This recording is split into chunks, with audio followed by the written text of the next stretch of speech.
തൃശൂർ പുതുക്കാട് നവജാത ശിശുക്കളുടെ കൊലപാതകത്തിൽ അന്വേഷണം പുരോഗമിക്കുന്നു. മൃതദേഹാവശിഷ്ടങ്ങളുടെ പോസ്റ്റ്മോർട്ടം 2 ദിവസങ്ങളിലായി നടത്തും.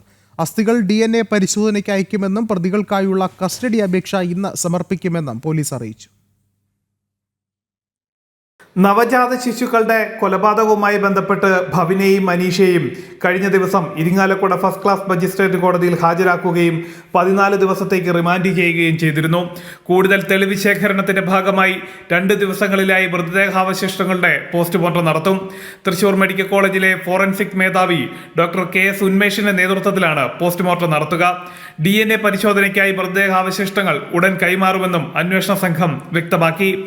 അതേസമയം കൂടുതൽ തെളിവ് ശേഖരണത്തിനായി പ്രതികൾക്കായുള്ള കസ്റ്റഡി അപേക്ഷ ഇന്ന് നൽകും. എന്നാൽ കേസ് തെളിയിക്കുന്ന കാര്യത്തിൽ ചില വെല്ലുവിളികളും അന്വേഷണ സംഘം നേരിടുന്നുണ്ട്.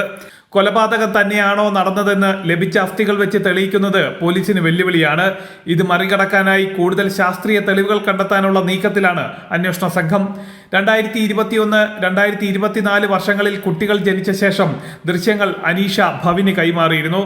ആ ദൃശ്യങ്ങൾ ഭവിൻ ഫോണിൽ സൂക്ഷിച്ചിരുന്നു. ഇവരുടെ ബന്ധത്തിൽ വിള്ളലുണ്ടായ ശേഷം ഫോൺ നശിപ്പിക്കുകയും അസ്ഥികൾ കൈവശം വയ്ക്കുകയുമായിരുന്നു. ഫോൺ വീണ്ടെടുക്കാനുള്ള ശ്രമത്തിലാണ് പോലീസ്. ജനം, തൃശൂർ.